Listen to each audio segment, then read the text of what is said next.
old and new, to the Centre for Myth, Cosmology and the Sacred. We're an independent centre for transformative learning. My name's Louise Livingstone and I'm here this evening with my colleague Mary Atwood. And as co-directors of the centre, we're delighted to be with you here this evening.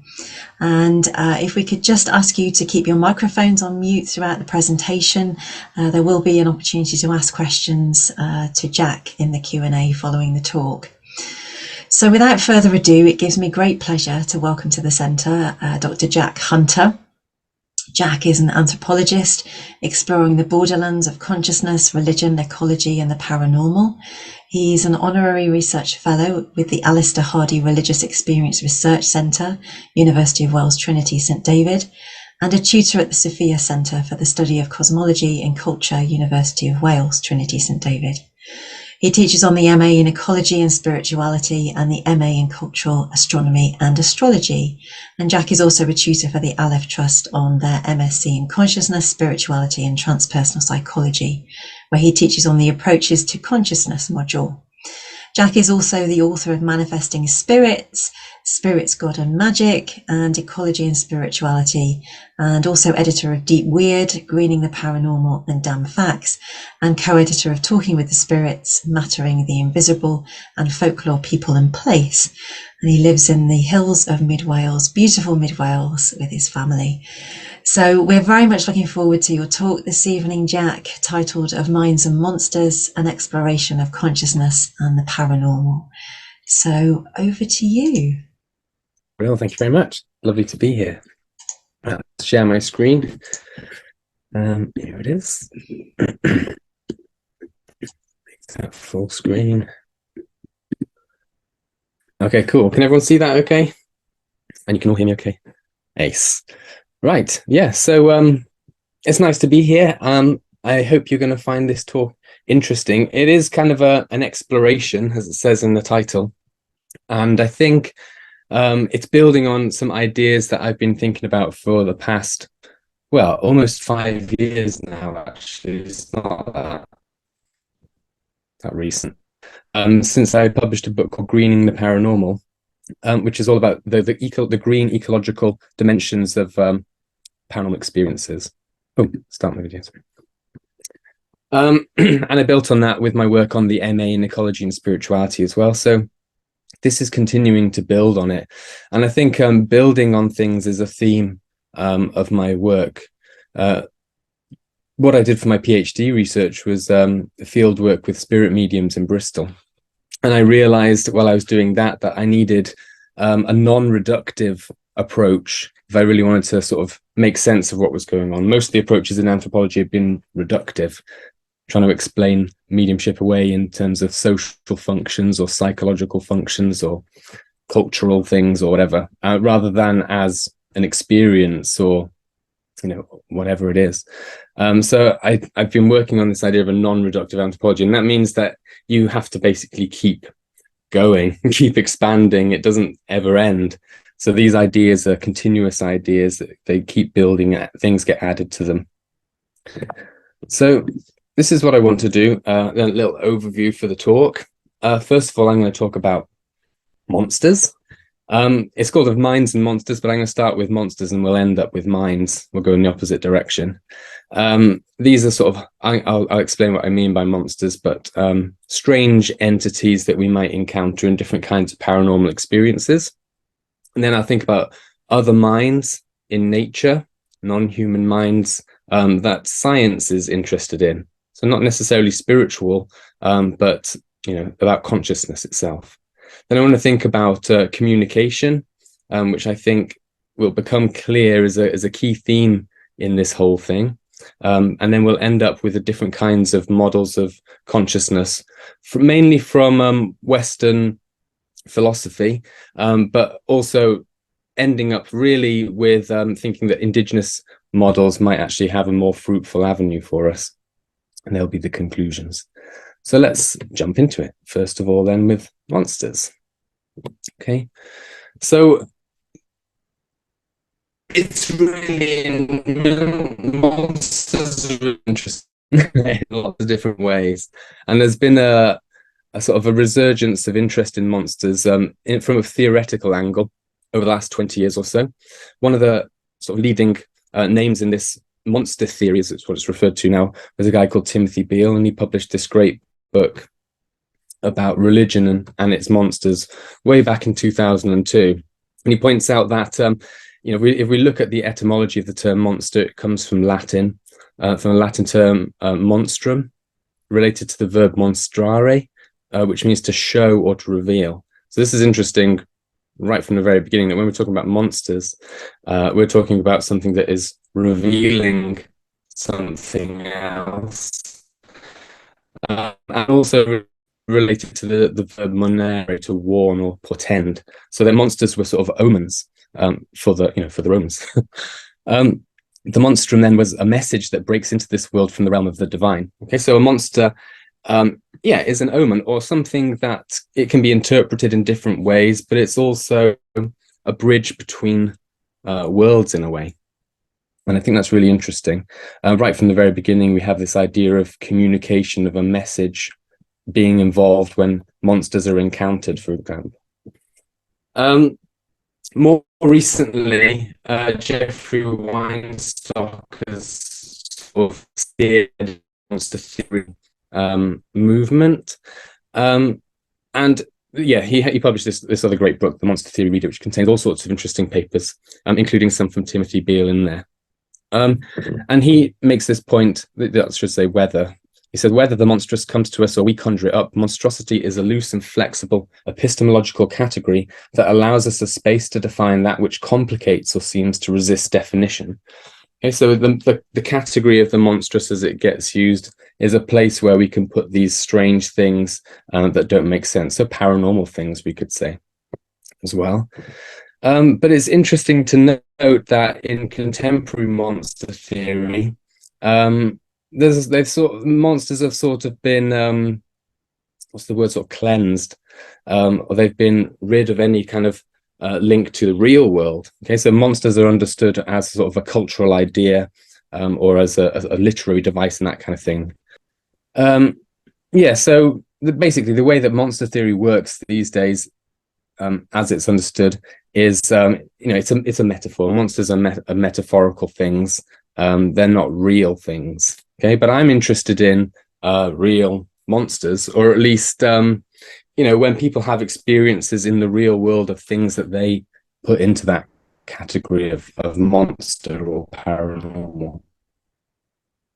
Okay, so I want to take monster theory back into the realm of real monsters. And there are all sorts of different kinds of strange monsters that occur in the annals of psychical research, ufology, and these kinds of areas, cryptozoology, all sorts of encounters with bizarre, strange creatures. We might call them high strangeness entities. This is another concept I've been using a lot recently. It actually comes from ufology to refer to experiences that can't be explained in simple terms, but that might have multiple contributing factors, or that might be highly complex experiences. John Keel, who was a writer in the Fortean tradition, called these monsters the unbelievables, because very often they're so bizarre and strange that we find it very difficult to incorporate them into any kind of worldview. He says they're phantoms that come crashing out of the bushes late at night. They seem to be part of something else, something sinister and even hostile to us. This nuclear phenomena has always existed on this planet and has taken many forms. Some of the unbelievables may have been transmogrifications or disguises for the central phenomenon. They're not real or physical in the usual sense of those terms, but they are real enough while they last. They are paraphysical and can assume the forms of one-eyed giants stepping out of magnificent flying machines, or long-fingered Orientals driving around in black Cadillacs, which can melt into the air. He's talking about Men in Black there. So yeah, John Keel was happy to confront monsters as real, or at least real when people encounter them, even though they're very strange. But for many people, and especially in academia, like we see with the monster theory reader, to entertain the possibility that monsters might be more real than just, metaphor, is going way beyond people's boggle threshold. The boggle threshold is another useful term that was coined by the psychologist and historian of psychical research, Renee Haynes. She said everyone has a boggle threshold, which is like how far we can take the strangeness. But when it gets to a certain point, we all shut off at some point. And she says that there are different boggle thresholds for different disciplines. So, like physics has got very different boggle thresholds to religious studies and anthropology and so on. Okay, but anyway, for a lot of people, and in most disciplines, real monsters goes beyond our acceptable boggle threshold. But there are so many really strange accounts, and I could, select hundreds of them to go through. I've tried to whittle it down. Like I said, I'm a non-reductionist, so I just put more and more in. I want to talk about this guy, Sam the Sandown Clown, first, because he's particularly interesting and particularly bizarre. And this is what I mean by high strangeness kinds of encounters. So this happened on the Isle of Wight in 1973 in the summer. There was a girl and her friend, and they were out playing by a little stream. There was a bridge over the stream, and they heard a strange sort of wailing sound. So this is a very first interesting thing about this. They hear this wailing sound, a little bit like a siren, some kind of noise that draws them in. Again, you could think about communication as well when you're thinking about this. The children followed the sound. They crossed over a small wooden bridge. So they crossed over some kind of a liminal threshold there, over a little stream, and were surprised to see a blue-gloved hand reach up from beneath the bridge. So like a troll kind of scenario, blue-gloved hand. The figure was clutching a red book, which it dropped into the water before retrieving it and moving away to enter a metallic-looking hut that was positioned nearby. So there was this little hut. The children said it was like a little shed or little building, but made the point that it was metallic. So people interpret this as a UFO or a flying saucer or something that's landed, but it's not necessarily that. The being moved along with a strange hopping motion with knees raised high. So it has all of these very strange, bizarre movements that baffle common sense, really. It's so strange. According to the children, the entity was about 7 feet tall with no neck. It wore a yellow pointed hat with wooden-looking antenna protruding from it and a green tunic.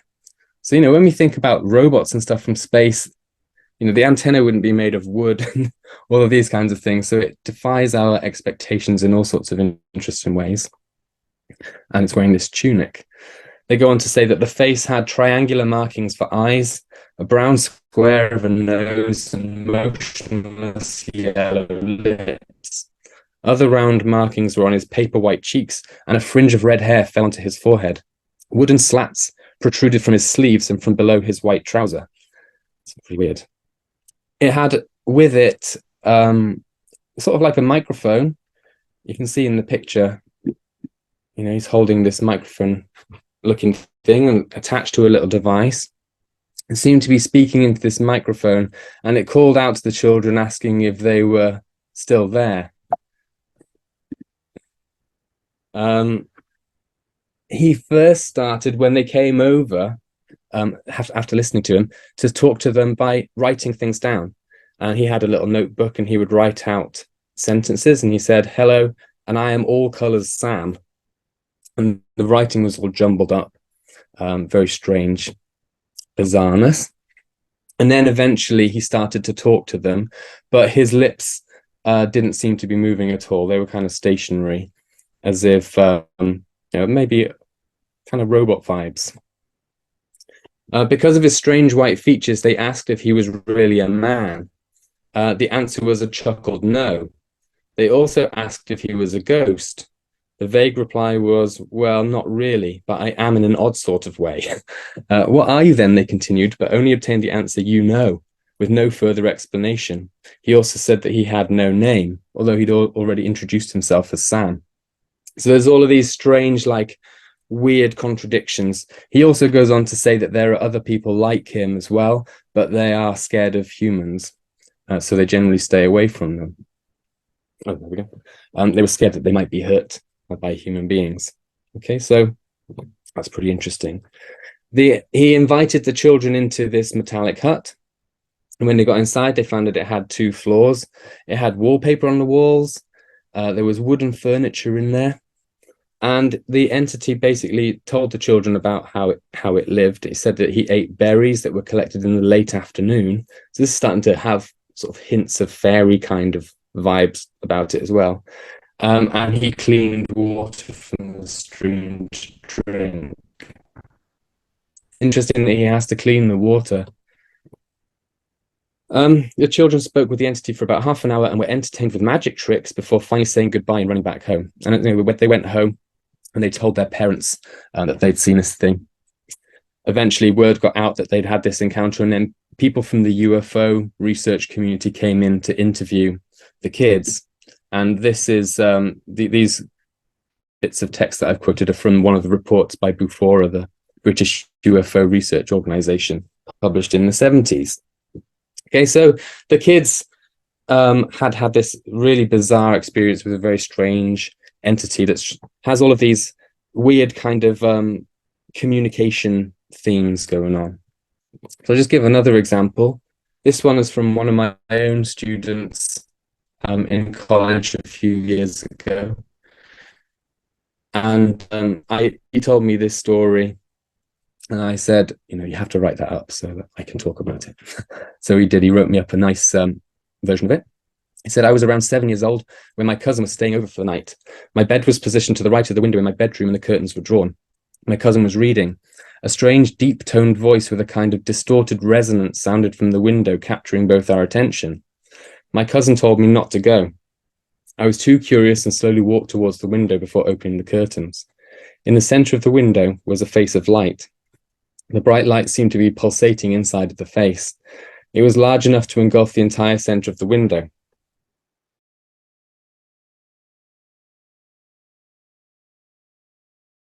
Understand most of it and was too in shock to pay close enough attention.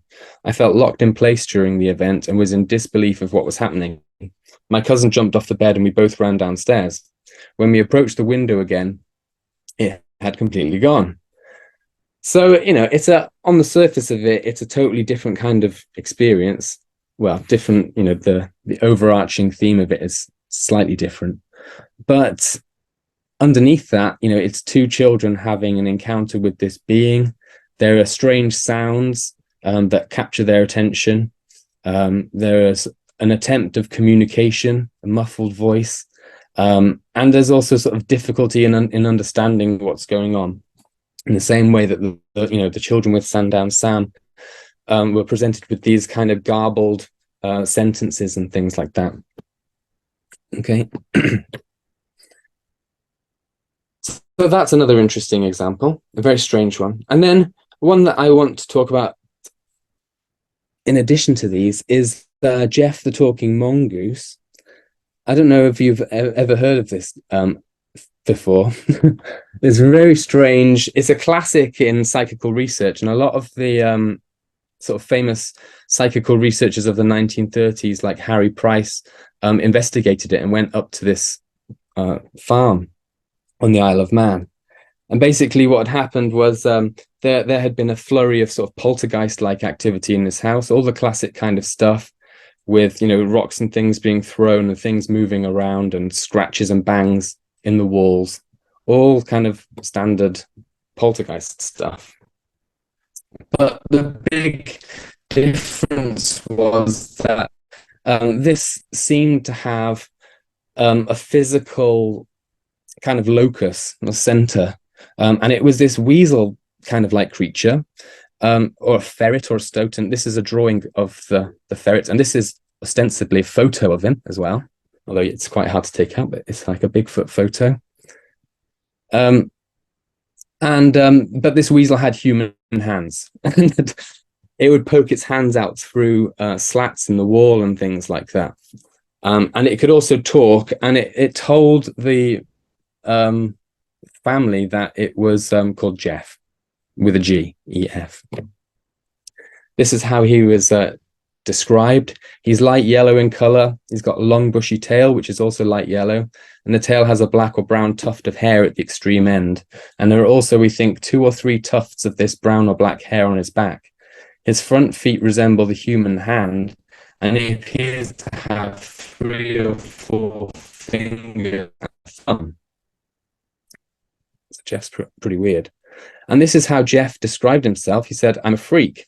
I have hands and I have feet, and if you saw me, you'd faint. You'd be petrified, mummified, turned into a stone or a pillar of salt."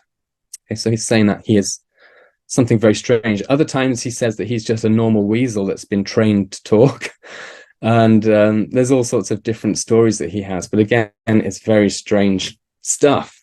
It's a high strangeness case. And there was never any sort of definitive debunking of it. Lots of researchers went to stay there and they heard strange things. Some even thought they saw Jeff. But yeah, anyway, very odd. And then the last one that I'll mention is one from my own experience. When I was doing my fieldwork in Bristol, I spoke to lots of different spirits through mediums, and most of the spirits claimed that they were spirits of dead people, so human beings who'd been alive on the earth, and then they'd come through the medium, to have a chat, basically. But there was one spirit, and there was a few different mediums, and all of their spirits were human. But this one medium, Sandy, she had one spirit that referred to himself as Elf. And he said that he had never been physically incarnated in the world. He wasn't even a human being. He was something else. So he called himself Elf. When I asked him, what they were, who are you? They said, "I am me, I am free, I just be." And he would sort of repeat this phrase over and over again. So yeah, Elf, I think, also falls into this category of high strangeness kinds of entities. Maybe not as extreme a level as Sandown Sam, but definitely a strange one. And the other thing that you notice about these beings is the way that they describe themselves or explain what they are, but in very kind of cryptic, mysterious ways. So Elf says, "I am me, I'm free, I just be." Sandown Sam said he wasn't exactly a ghost, but he was kind of something like that, and that what he is. You should know what he is. And Jeff, describing himself in these very mysterious kinds of terms. You can never quite work out whether he is claiming to be a real mongoose or a spirit or a ghost or things like that. Okay, so that's entities. And like I said, there are all sorts of different kinds of entities out there. There's Sam the Sandown Clown, this guy underneath, the Pascagoula abductions in 1973. People claim to see these very strange giant-like creatures. John Keel stuff with the Mothman in Point Pleasant in West Virginia in the 1960s, all culminated around the collapse of a bridge. But building up to the collapse of this bridge, people were seeing this creature that they called the Mothman, who was trying as like an omen, a proper monster of this disaster. 1994, children at a school in Zimbabwe all independently draw pictures of the flying saucer that they saw landing on the school grounds and the beings that they witnessed. It's Jeff the mongoose. This guy from the 1880s is Puka, one of the fairies, drawn by a Welsh person in the 1800s that they'd seen. This is the Hopkinsville Goblin from 1955. The whole family was attacked by goblins, basically. And they were up all night shooting out the window and all these kinds of things, trying to get these goblins to run away. 1952, the Flatwoods Monster, a really bizarre being that people witnessed moving through the woods. Okay, and then this one here, 2002, these are another little bunch of high strangeness beings that I saw in a magic mushroom trip. They were two-dimensional fairy-like creatures in the grain of wood of a chest of drawers, and they noticed me, they saw me, and they were not interested in me. And they carried on with this procession that they were doing. Okay, so there are many different kinds of beings and entities out there, and the standard view about these kinds of things is really that they can't exist, and that they are, these are too far beyond the boggle threshold of our, scientific cosmology. It's not possible. And yet we have, numerous thousands of accounts of encounters with these kinds of things from all around the world, all through different time periods, different cultural settings and everything. Okay, so there's something interesting and weird going on. So, do we dismiss all of these things kind of like from the get-go? Or is there a way, perhaps, that we might be able to weave them into our models of understanding the world? And I think that there are some ways that we can weave them in certain ways, and that's what the rest of the talk is going to be about, really. Is there sort of a philosophical or theoretical basis for incorporating these kinds of beings into our model of the world? And part of my inspiration for that was when I found this book called Alien Intelligence. It was written in the 1970s by Stuart Holroyd, who was one of the angry young men with like Colin Wilson and those kind of guys. And they were interesting. They started off kind of like as existentialists, and then they went off and started to write about weird paranormal things. Anyway, this book is way ahead of its time in all sorts of different ways. He talks about artificial intelligence in here, in the 1970s. Anyway, he makes this interesting point, which has always stuck with me. He said, we should make a distinction between alien intelligence and intelligent aliens. The alien intelligence exists is indisputable.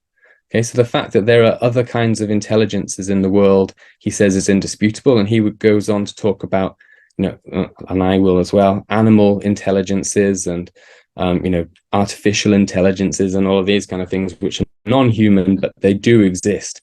So alien intelligence definitely exists. It's definitely possible. So basically, this quote stuck with me for a long time.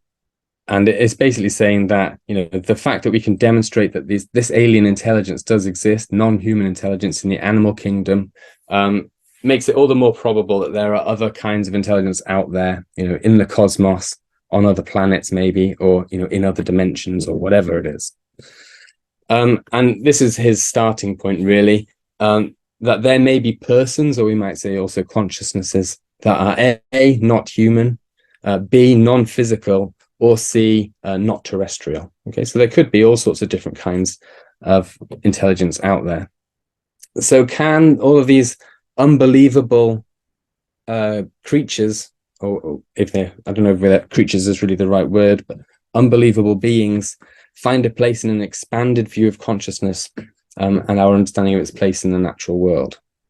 So I'm not saying that that's what I'm going to achieve doing that, but I think there are things that point in the direction of it being possible. Okay, so this is where we're going to think about other minds in the world. So, for anyone, I think, who's ever had a pet or any kind of interaction with animals, it's pretty obvious that they have got a subjective world to them, and they have feelings and emotions, and you shout at a dog, they get sad as well, and all of these kinds of things, and you can tell that by engaging with them, interacting with them. So it's really strange that it took until 2012 for this official scientific declaration of animal sentience to be published. But it's called the Cambridge Declaration on Consciousness. And it's a really interesting piece of writing. There's all sorts of curious things in there. And here's one of the interesting things that I've selected out of it. So they say that it used to be thought that, our human neocortex, our most recent our brains, was the thing that made us unique and especially intelligent and able to do all of our complex social interactions and that kind of stuff. But they say, the evidence points to the neocortex not being as important as we would like to think that it is. So they say that the absence of a neocortex does not appear to preclude an organism from experiencing affective states, so moods and emotions. Convergent evidence indicates that non-human animals have the neuroanatomical, neurochemical, and neurophysiological substrates of conscious states, along with the capacity to exhibit intentional behaviors. Consequently, the weight of evidence indicates that humans are not unique in possessing the neurological substrates that generate consciousness. Non-human animals, including all mammals and birds and many other creatures, including octopuses, also possess these neurological substrates. Okay, so, things that we had taken as sort of being definitive or necessary for complex consciousness, because we humans have them, are not necessary for other organisms. They don't need a neocortex in order to do these kinds of complex things. So it suggests that, consciousness, sentience, emotions and things like that spread out into the natural world way beyond the human sphere. We also tend to think, in terms of things that capacities that humans possess, try to look out into the world and see if we can see that. And then if we see evidence of that, then we can say, they're intelligent like us. So intelligence is something that we've used as a sort of a criteria for determining whether things out in the world are sentient. Jeremy Narby points out that all of our definitions of intelligence have been, super anthropocentric. All human capacities, things like problem solving, tool use, symbolic thought, socially learned culture, and all of that kind of stuff. These are the things that human beings do. And traditionally, it's been thought, that non-humans don't do this stuff.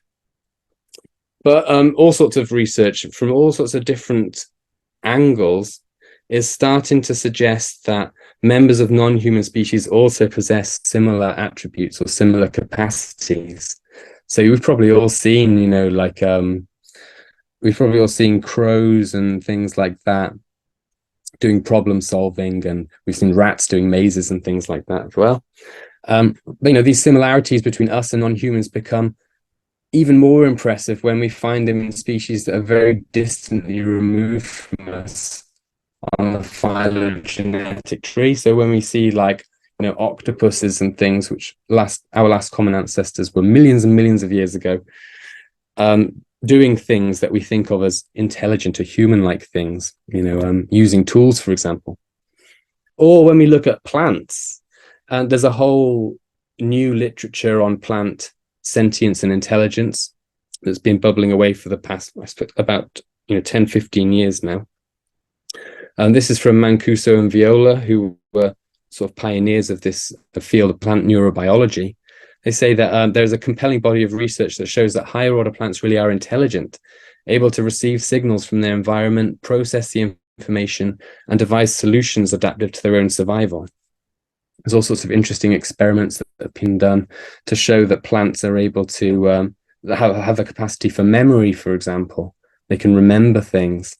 They can communicate with pheromones, but also with things like electrical signals. There was a good study a couple of years ago from University of West of England in Bristol, where they had been looking at different kinds of mushrooms and measuring electrical activity in the substrate around them. And they found, in the soil basically around them, and they found what seemed to be sort of like packets of electrical information being passed between the mushrooms. And they suggested that these were similar in some way to, a language. They detected up to 50 words in this language, distinctive kinds of signals. Okay. So it's pretty interesting. I mean, it might not be language in the sense that we, mean and use it as human beings, but a form of communication at any rate. Okay, so there's all sorts of very, very interesting things going on. And in tool use, we used to think of tool use as a major defining feature of human beings. If we look back into the paleoanthropological record, we used to say that humans emerged when the first tools emerged, and it was Homo habilis, the tool user, was the first human. But now when we look at the world around us. We see all sorts of different kinds of things using tools. Fish have been observed using tools. Octopuses, cephalopods have been seen to use tools. Obviously, all sorts of mammals and birds have been observed using tools. Even crabs, urchins, possibly gastropods in 2013. Okay, so way more common than just human beings. So if that's the case, then tool use can't be the defining feature of human beings. And a super interesting thing about this kind of thing, of tool use, is that it's not genetic information. It's not encoded in the genes. It's something that has to be socially learned. And if there is social learning going on, then basically what is being transmitted is a culture, is a way of doing things, a way of living in the world, and a way of understanding and manipulating it. And these are just a couple of interesting recent photos of an orangutan using a spear to hunt for fish. It actually observed human beings doing this and has learned to do it, and now teaching others to do it as well. And also the first observed medicinal self-medication. But obviously it's not the first time this has ever happened. It's just the first time we've ticked the box to say that it has. Okay, but obviously all sorts of animals are doing this. And, we see it with dogs, don't we? And they go out in the garden and eat special kinds of grass that they just know. They self-medicate. And I think it extends way beyond, the great apes, for example. All sorts of different kinds of animals do these things. And they teach each other how to do it as well. So it is a relatively recent field of research to think about non-human culture. And it used to be something that was quite a taboo kind of idea, really, that non-humans could possess culture. It was thought to be a definitively human trait. Okay, but we've seen this evidence in birds, in whales, and they've also observed some kinds of, this was in 2003, so most likely there will be more now, amongst species of fish as well. So things that have been taught rather than things that have been passed on by genetic information.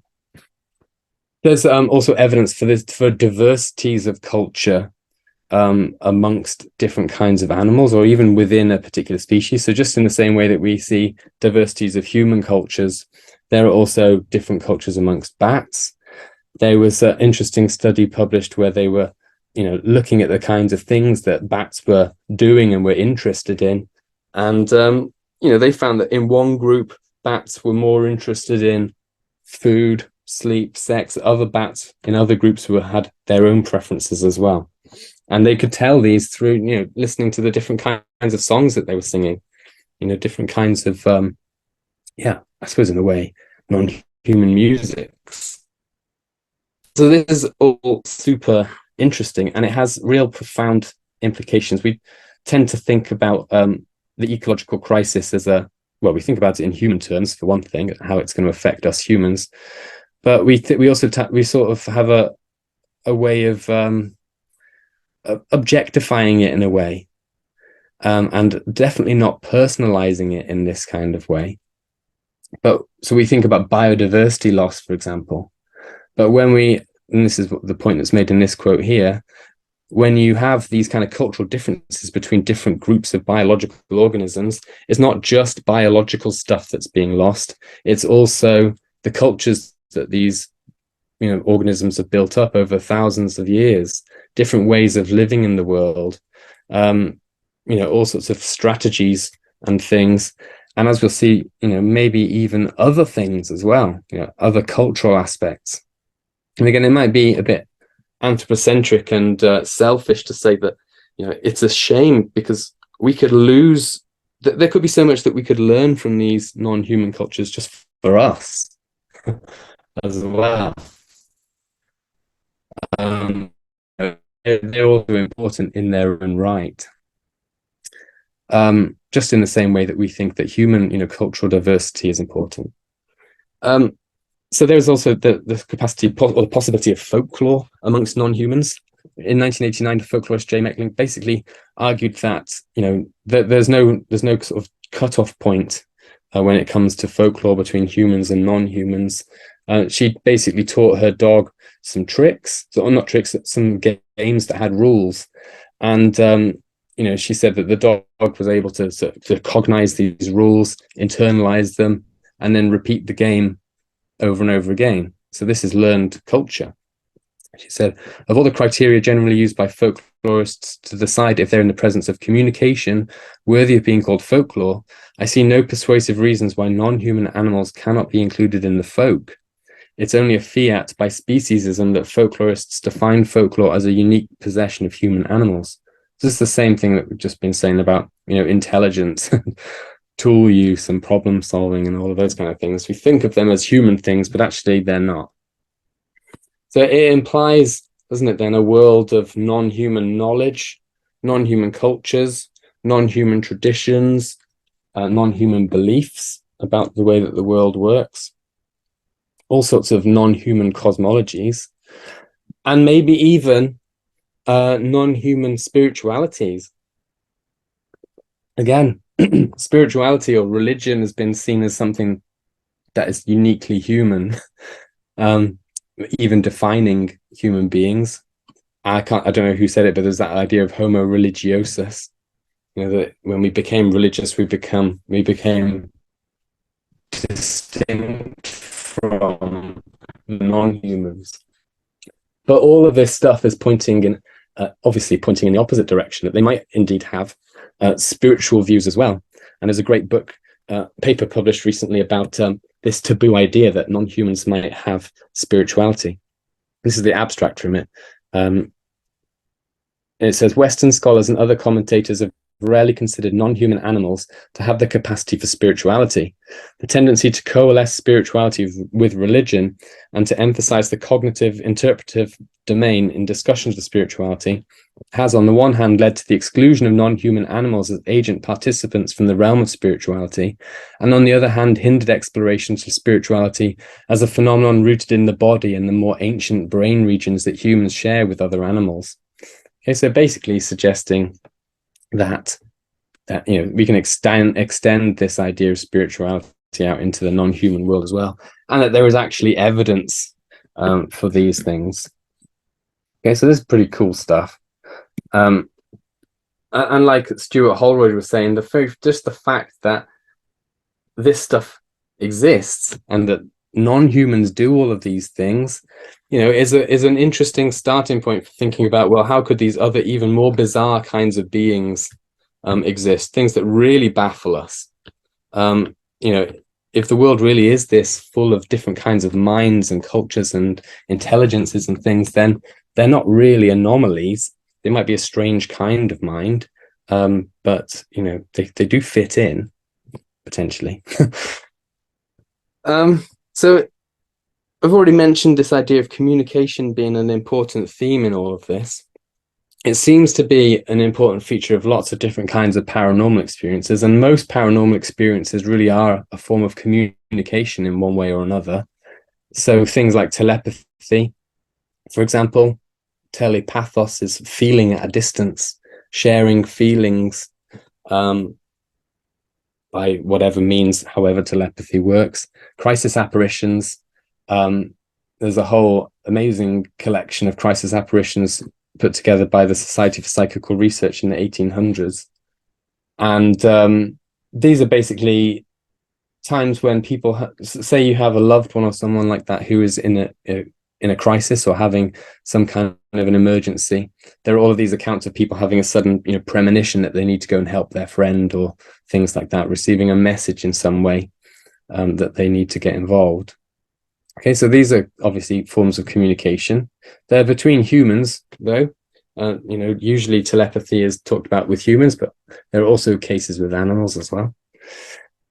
And communication also seems to be a feature of these more high strangeness cases, where we have encounters with aliens and monsters and different kinds of bizarre things, where, like we saw in those examples, that there seems to be an attempt to initiate a communication, even if it gets misinterpreted or misunderstood by the recipient.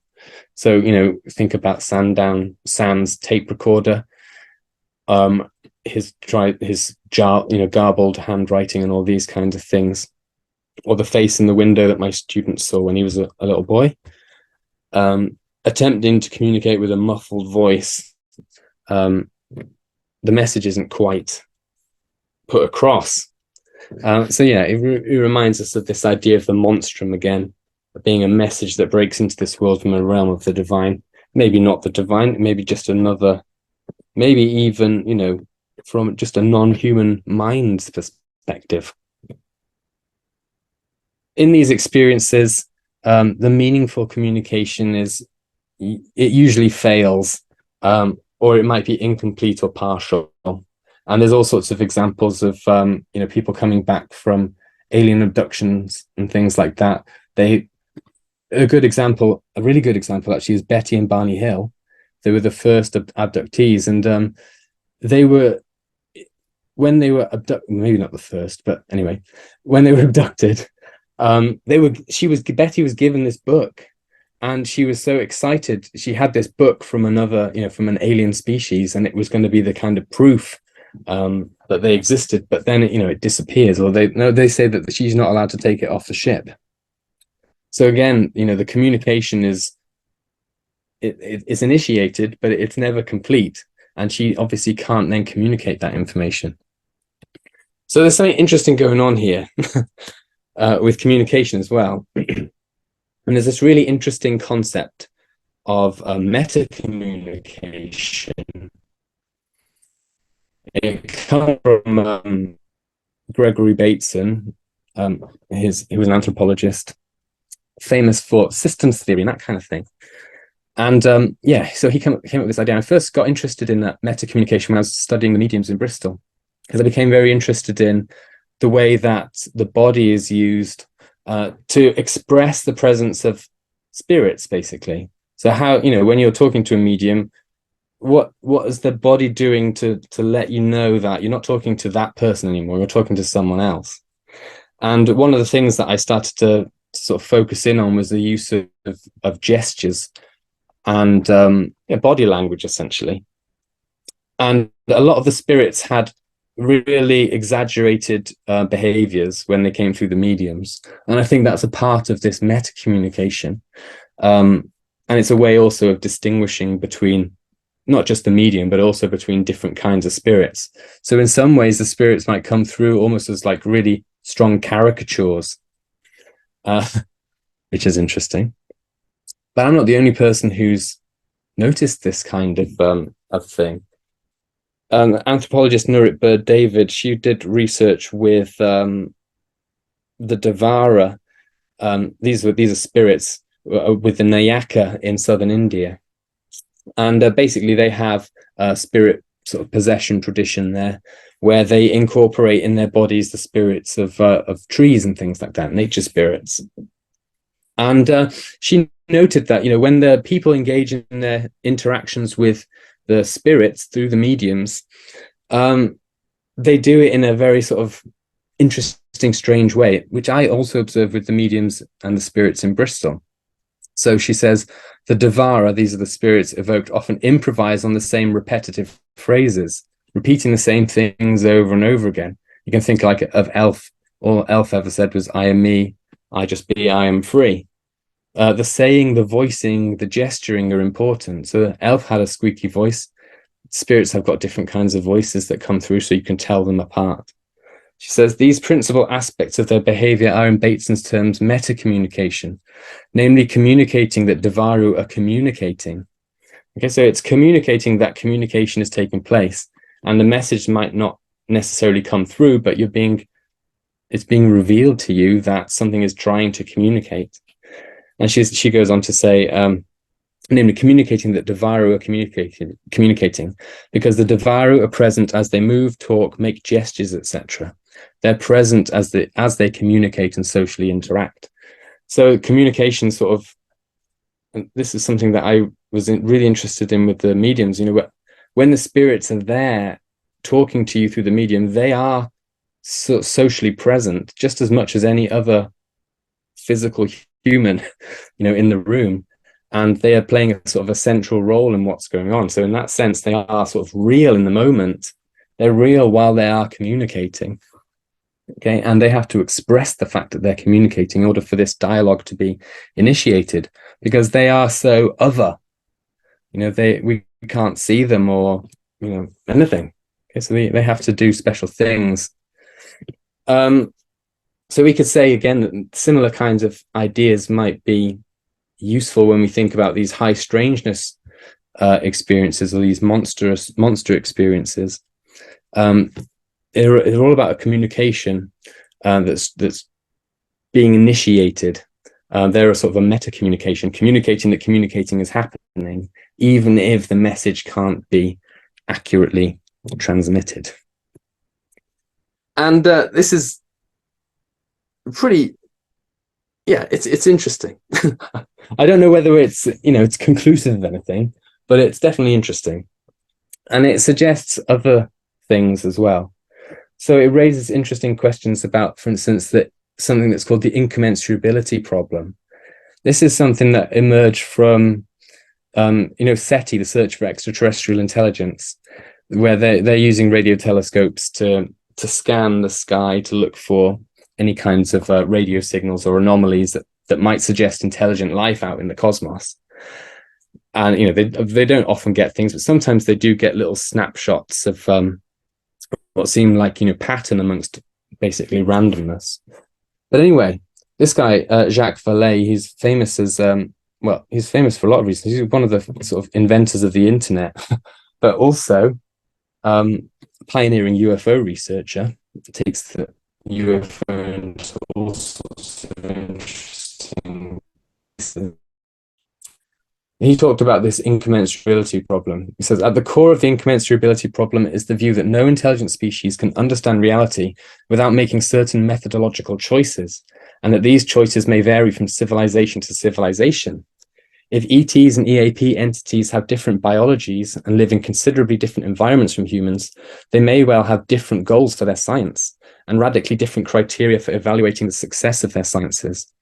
Their explanatory mechanisms, their predictive concerns, their modes of control over nature might all be very different, and their means of formulating models of reality should be expected to differ drastically from ours. So the problem that arises from this is that, if we have one civilization that emerges, far out in the cosmos in a completely different context to us, their whole thing is going to be vastly different to us, the whole way of thinking, communicating, and all of that. And it might not even be possible for us to comprehend.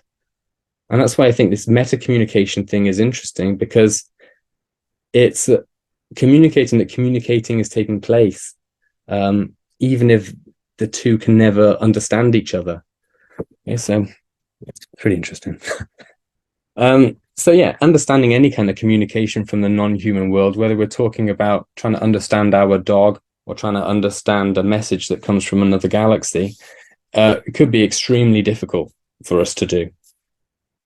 And communicating that communication is taking place might be the best that can be achieved, at least at first anyway.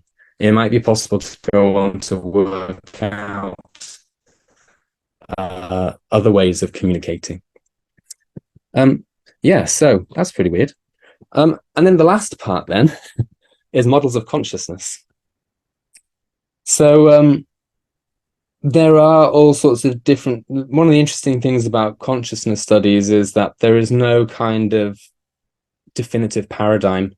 It hasn't crystallized a definitive solution. There isn't even an agreed upon definition of what consciousness is.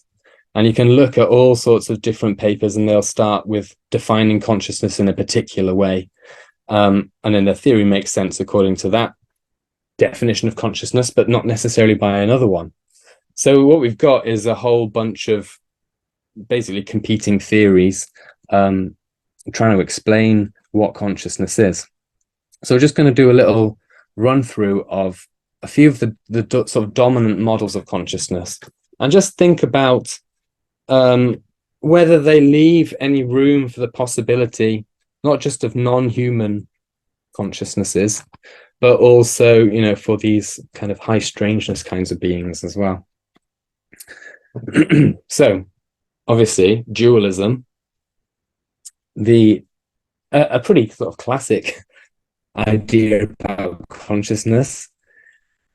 René Descartes really codified it, but we can take it right back to Plato and probably even before then. The idea that there are two fundamental things. There's matter on the one hand, and our bodies are made of matter and physical stuff. And then there's a soul that is somehow connected to the body, but that is actually, Plato would say, it's like more closely related with the world of the forms. It's like it's in that direction, not in the direction of matter. Rene Descartes basically said that, science is for understanding the physical world, and then spirituality or religion and things like that is the domain of the mind. So he's kind of partitioned the world off into two parts, one that can be understood by science and one that can't be understood by science, that you need religion for, because he was essentially religious himself. So in a way, he could have been preserving a domain for religion in a kind of a scientific world. But basically the idea is that there are two different things, and he suggested that they might be connected at a point in the brain called the pineal gland, which is a pretty interesting idea. Other philosophers have been, worked in similar directions.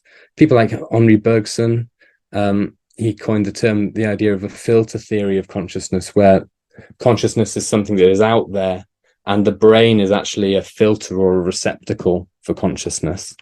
William James had a similar kind of idea, and Aldous Huxley talked about, the doors of perception.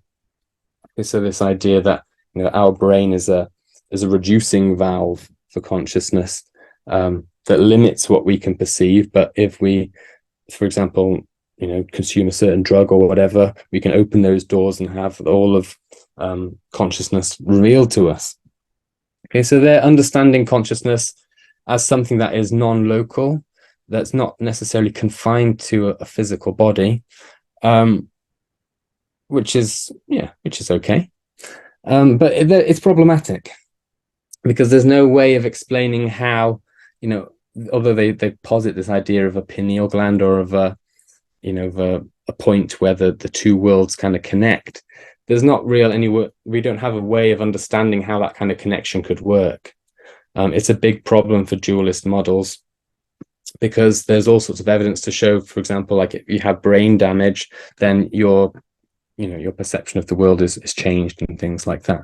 So there's a lot of evidence pointing towards the brain as not necessarily just a filter, but also in some way maybe a generator of consciousness, or as the basis of consciousness. I'm not saying that that's how it is, but it's certainly the dominant model anyway.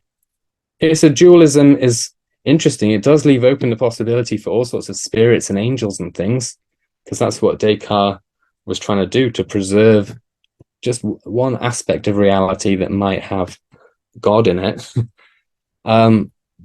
But it's a problematic theory because, it doesn't necessarily match up with the scientific evidence.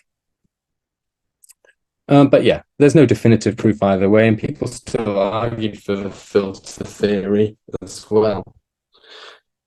By far the dominant view in Western science and philosophy really is the materialist view.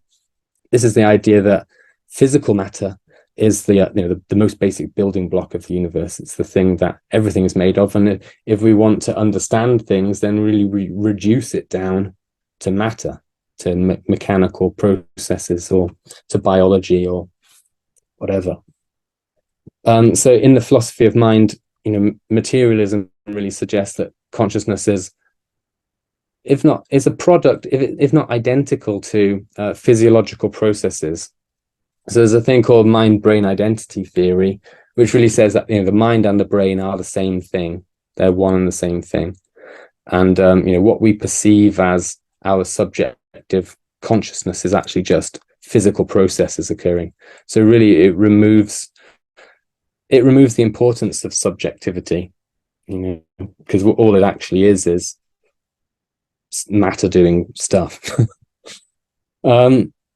As philosopher Thomas Polgar puts it, mind-brain identity theory entails the view that minds are brains, that sensations are brain processes. Okay, so this is a real reductive way of thinking about consciousness.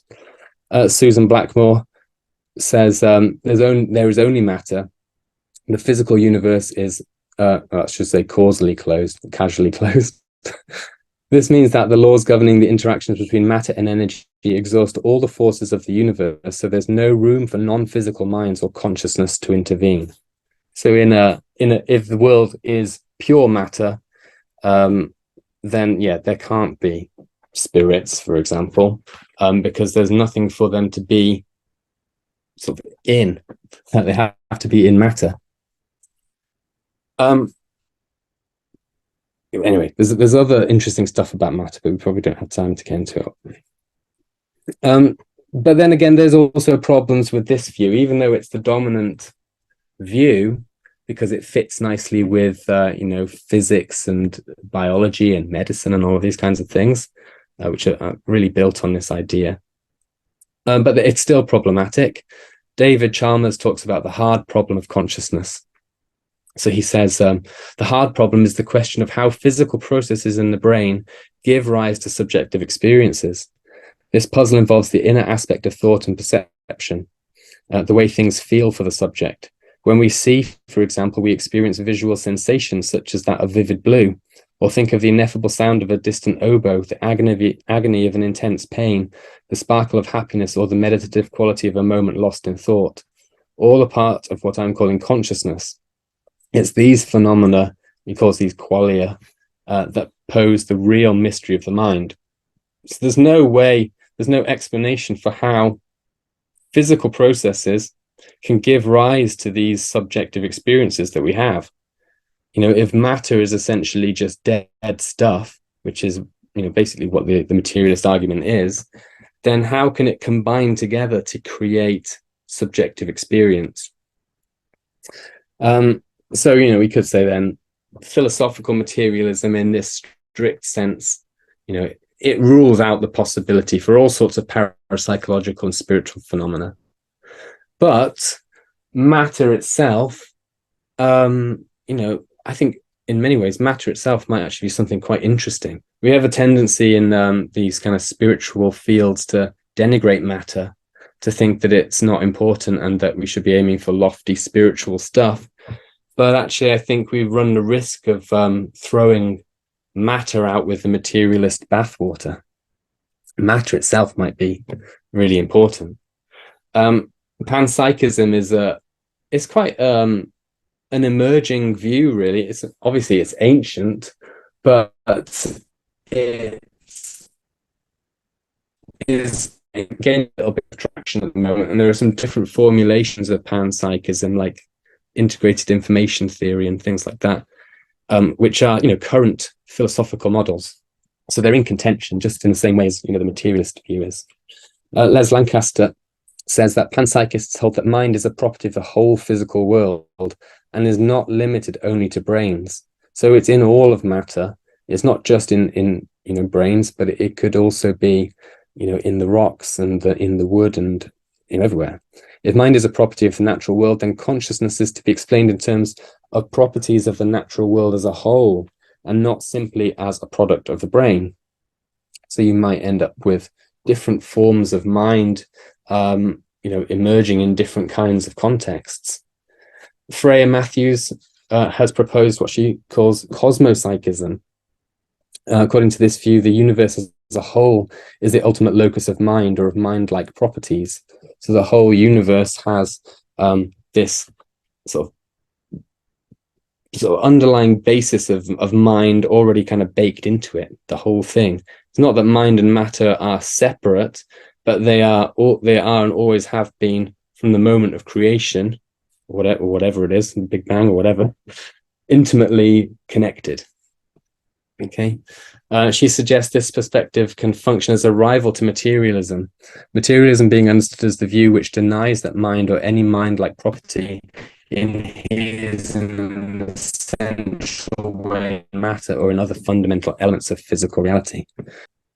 Yeah, so panpsychism suggesting that matter itself has this mind-like quality to it. But there is also a problem with panpsychism. It's called the combination problem. And it's similar to the problem with materialism, really. There's no way of explaining how, even if mind is inherent in everything, in all of the matter around us. There's no way of explaining how it kind of comes together to form what we perceive as a unitive consciousness, like ourselves. Why do we experience ourselves as an individual when, according to panpsychism, we're made up of lots of different little bits? Okay, so this is the question of how it can be possible for elemental units of consciousness, such as within individual cells, for example, to come together to create the kind of subjective conscious experiences that we're having now. So that's the combination problem. And it's one of the big challenges that's often posed for panpsychists. But it's also the same problem, really, that you pose for materialism. So how this unitary experience that we have, that seems to be our perception on the world, how can this occur if we're made up of multiple points of subjectivity? Another kind of contemporary theory is idealism, probably most prominently put forward by Bernardo Kastrup at the moment. And basically he's suggesting that everything is in mind. Matter is in mind. Matter is almost sort of like concretized thought in a way. Everything is like everything is an expression of mind, rather than mind being generated by matter. So he says there is only cosmic consciousness. We, as well as other living organisms, are but dissociated alters of cosmic consciousness. So he uses this idea of dissociation from it's from like multiple personality disorder, where we get dissociation from. And so he's saying like how you can have multiple personalities within one individual is a sort of a microcosm of how we can have one cosmic consciousness with many individual identities within it. He says we are but dissociated alters of cosmic consciousness surrounded by its thoughts. The inanimate world we see around us is the revealed appearance of these thoughts. The living organisms we share the world with are the revealed appearances of other dissociated alters. So this is an interesting thing about Bernardo Kastrup's idea of idealism, is that it's still wedded to the biology, because he's saying that only metabolizing entities, so his words, so things that process energy and stuff like that, like bodies do, biological bodies, these are sort of consciousnesses, but rocks and things like that would not. So it's only when you have these metabolizing organisms that you have consciousness. So in that way, we could imagine all sorts of different possible kinds of beings, physical beings still, even if they're within consciousness, but, so organic biological life forms. But it doesn't really leave open much in the possibility of sort of non-physical beings, because once the individual dissociation sort of collapses, it's just subsumed back into the kind of cosmic consciousness. So in that way, if there is a non-physical consciousness, there is only one, and everything else is within it. Okay, so from this kind of view, metabolizing entities are the physical expressions of consciousness. His way of defining it is sort of with the image of a whirlpool, which I'll talk about in a sec. But we have got, again, a problem with this idea. It's almost the reverse of panpsychism's problem. It's the decombination problem. So, with panpsychism, we're saying, how can all of these individuals come together to make one unitary point of view? With this one, we can say, well, how does a cosmic consciousness decombine into lots of individuals? It's also, it doesn't necessarily make sense. How can our individual sense of consciousness be reconciled with the fact that we're simply aspects of a larger unitary consciousness? How is it possible for us to decombine from this bigger consciousness? So Kastrup's idea is that we're almost like whirlpools. When metabolizing organisms anyway are these whirlpools where thought kind of coalesces into an organism, and then when the whirlpool ceases to exist, it just sort of merges back into the water. And from one point of view, the whirlpool is not a thing that's distinct from the water at all anyway. It is the water, it's in the water and made of the water. Okay, so that's his explanation. This is how we can decombine through this process of dissociation in the same way that we see it in cases of multiple personality disorder. So that's interesting. It could hold open some room for maybe other kinds of non-humans, different kinds of life forms. I did ask Bernardo if he thought that plants, in this view, were plants sort of whirlpools. And he said that plants were whirlpools because they are metabolizing organisms, but rocks wouldn't be because they're not metabolizing. But then again, you could think of rocks do all sorts of things over very long time periods, and they do change and things like that. So maybe they are whirlpools, but they're a different kind of whirlpool in this stream of consciousness.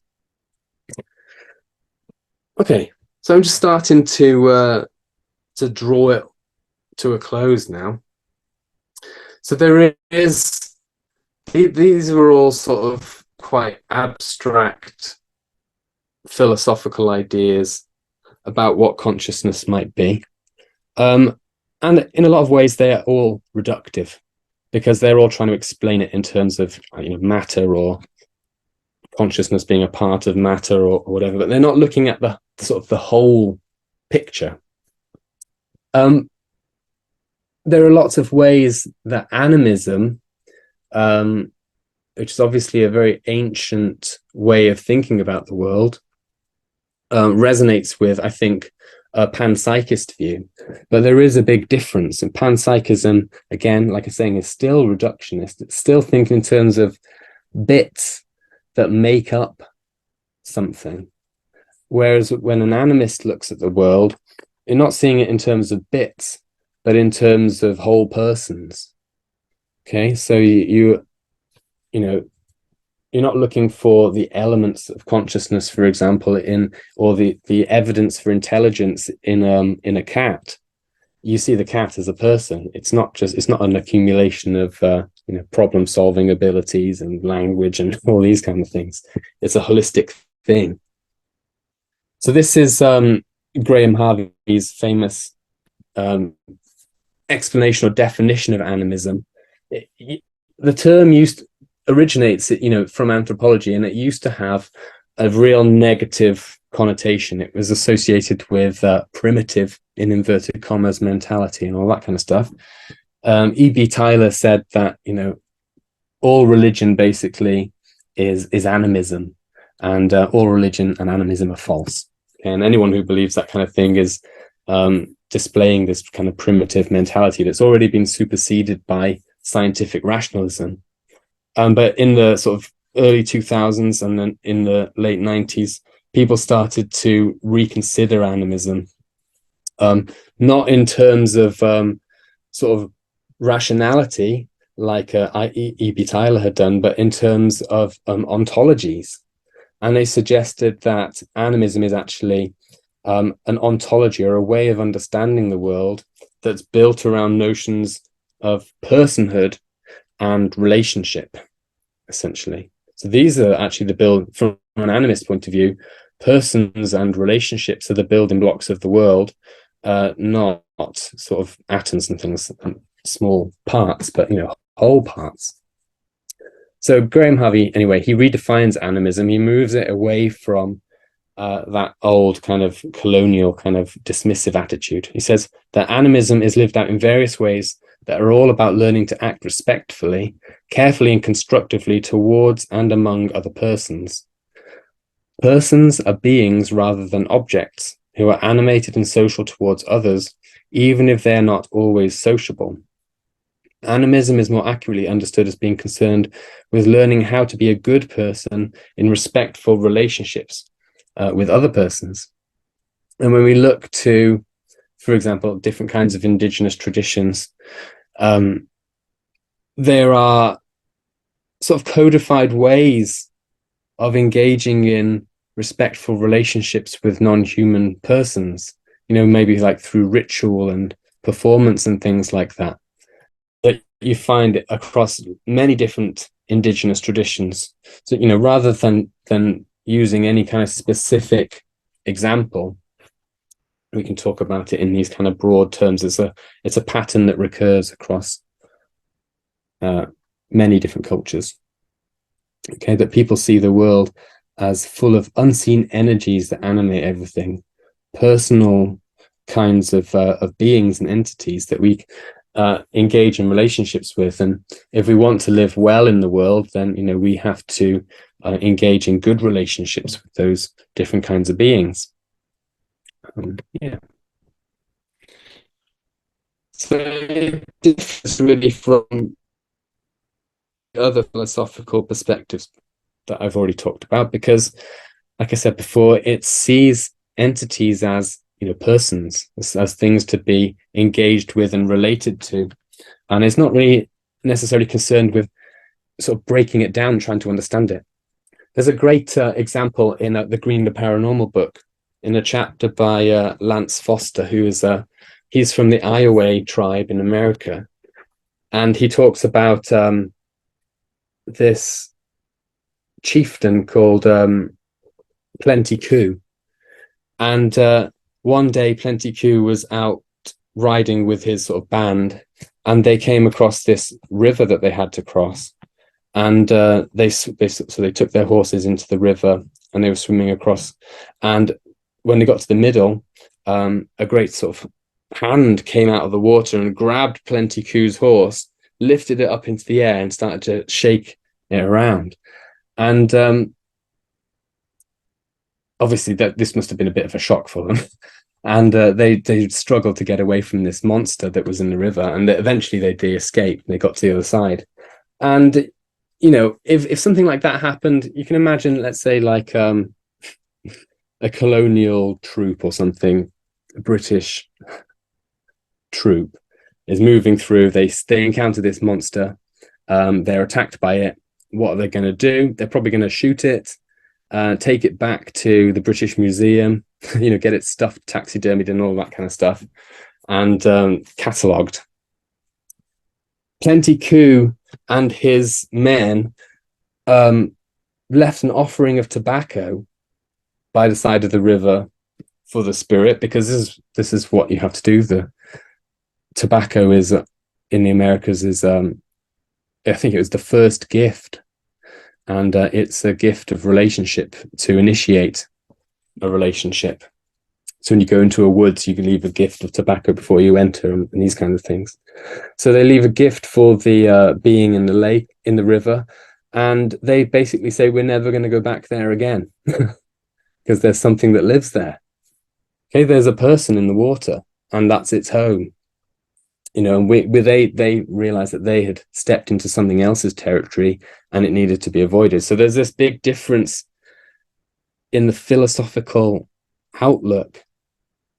The kind of colonialist kind of attitude is to deconstruct it, take it away, do scientific experiments on it, categorize it, whereas an animistic perspective is to recognize its presence and to give it respect and then leave it alone.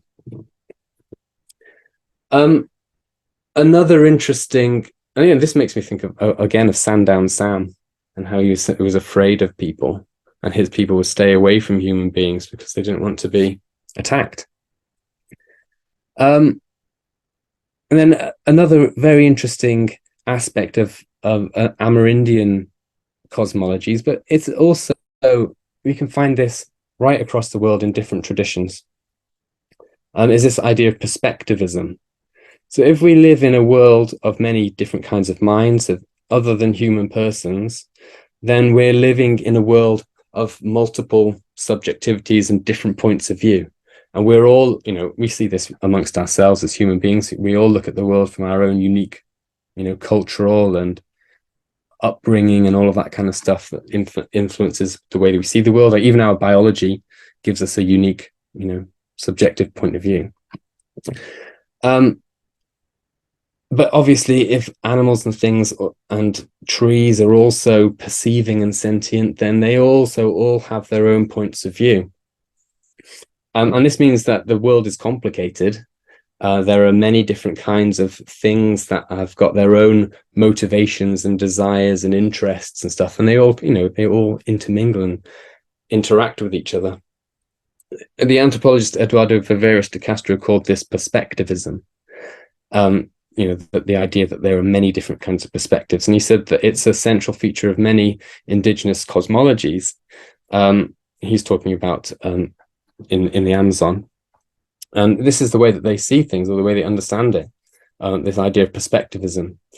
Typically, humans see humans as humans. So when we look at other humans, we recognize them as a human being. When we look at an animal, we see that's an animal. And if we see a ghost or something like that, then we say that that is a spirit or a ghost. So we classify things. But from another perspective, it's different. Okay, so he says, however, animals, predators, and spirits see humans and animals as prey. So we think about ourselves as special, but from the perspective of a predator, we're just prey. To the same extent that animals as prey see humans as spirits or as animals. By the same token, animals and spirits see themselves as humans. They perceive themselves as or become anthropomorphic beings when they're in their own houses or villages, and they experience their own habits and characteristics as a form of culture. They see their food as human food. They see their bodily attributes as body decorations or cultural instruments. They see their social system as organized in the same way as human institutions are. So the point is not necessarily that they see their worlds as exactly the same way that we do, but they understand themselves, they understand themselves from their own perspective. They have their own cultural ways of doing things. They have their own systems. They have their own body decorations, with feathers and different kinds of, markings and all of these kinds of things. And for them, it's the same way that we see all of the things that we do as important to us. Okay, so there are all of these different perspectives looking at the world from different angles with different motivations and intentions. And if we want to live well in the world, then it's all about, like Graham Harvey said, learning to live in relationships with these different kinds of beings in ways that are mutually beneficial for all of the beings rather than just for humans, for example. Okay, so leaving an offering for the spirit in the river is one way of doing that. Okay, so these ideas of animism and perspectivism, I think if we actually take all of the stuff that we've been talking about together, all of this evidence for sort of non-human cultures and things like that, maybe ideas about panpsychism and those kinds of things, then it's pointing in this direction, that a direction that has already been recognized, obviously, by many people all around the world, but that might be closer to what's actually going on than any of the kind of dominant philosophical models that we've been looking at. Okay, so just to conclude then, is there a place for all of these bizarre, strange, amazing and wonderful beings in the world? Well, I think that there might be. I'm not going to be definitive about it, but I do think that there's a possibility, and all of these things just that little bit more likely that these other kinds of beings do exist out there.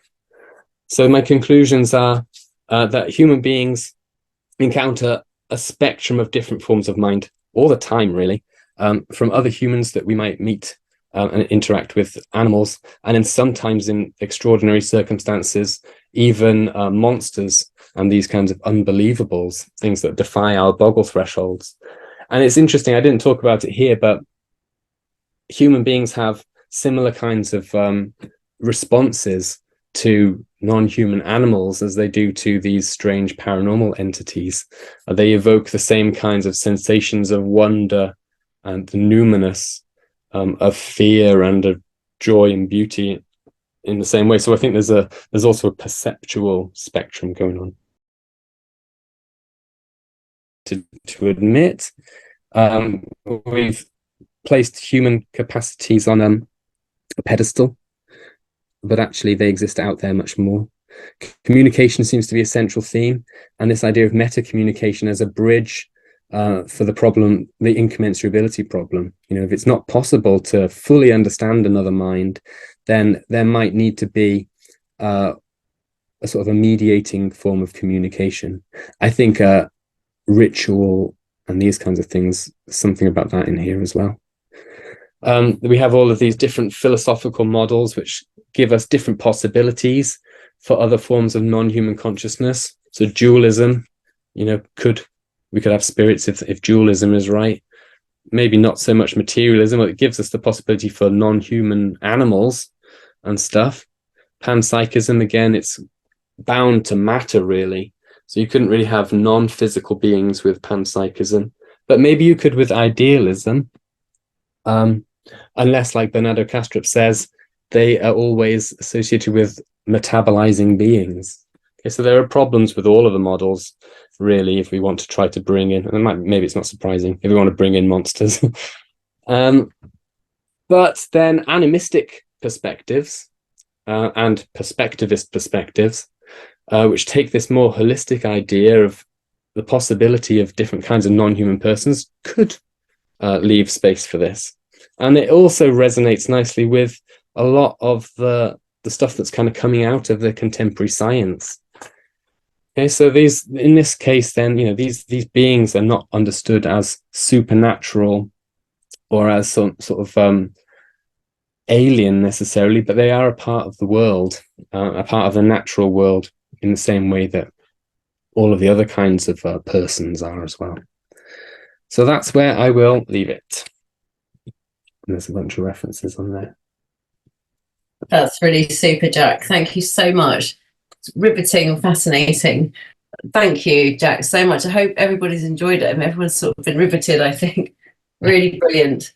And sorry we ran out of time, but we didn't want to stop Jack because it was so fascinating. So it's always best just to let people continue. So just to say on behalf of everybody here, thank you so much. Those of you who haven't attended an event with the centre before, you can have a look at our website. We have lots of talks and courses and things running continuously. And lovely to see those of you who we already know again. And thanks, of course, big applause to Jack. Thank you so much. That was brilliant. Thank you. Glad you enjoyed it. Thank you.